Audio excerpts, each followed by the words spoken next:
Welcome to both of you. Thank you for being here today. And that clip that we just showed you there, that was the beginning of you joining the Maguire programme, wasn't it? So that was the beginning of where everything changed for you. Let's start at the beginning of your story, however, first, and go from when this began, because from about 5 years old is when this began. Yeah, my parents got divorced and separated, and my mum said I started stammering about the age of 5. And it got progressively worse, and it's all right going through, you know, sort of a small school because, you know, the kids are much more adaptive. Yeah. But it got much worse as you got older. Yeah, I think secondary school, the one memory that stands out to me, I was in English class and we went round the room and everyone had to read something out of a book. And I got nervous and stood up and started reading and got stuck. And then sat down, I kind of blanked it out, and then people started laughing and making comments, and that's when I thought, oh, this isn't normal, there's something... It was a night out in a taxi that was the tipping point for you, wasn't it?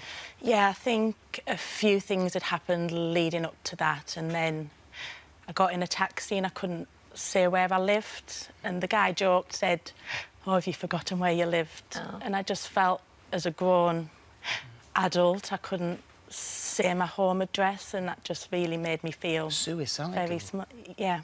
I mean, that was how bad it got. Yeah, which probably sounds a bit stupid, that someone would be suicidal over Stammer, but it was how I felt. Yeah, and I didn't have much hope at that point for my future.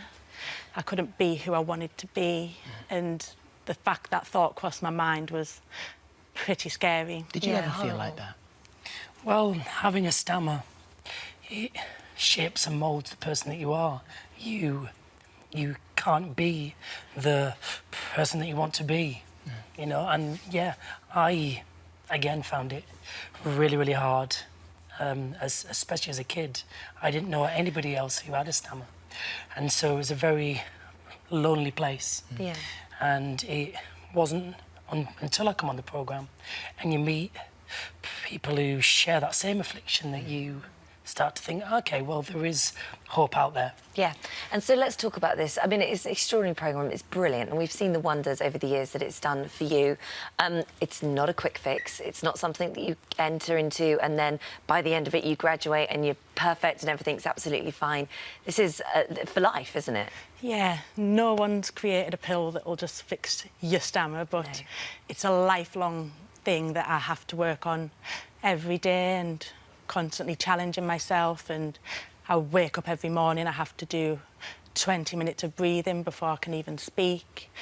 But I enjoy it now. I'm just glad that I can speak and I don't mind having to work hard for that. What's the technique, Gareth? Well, it's based upon a new breathing method and also how to tackle the psychological elements that come with having a stammer. So we fear speaking to people, and so we have to force ourselves to do that. But you're all right on stage, you're all right singing. Yes. It's this sort of environment, isn't it? This sort of interview type thing where it's not scripted, and that's what tends to trip you up. If I've learnt a script and I'm in character, I'm absolutely fine. It's the everyday chit-chat that I find hard often. Well, for you, Jennifer, one of your biggest challenges came on your wedding day.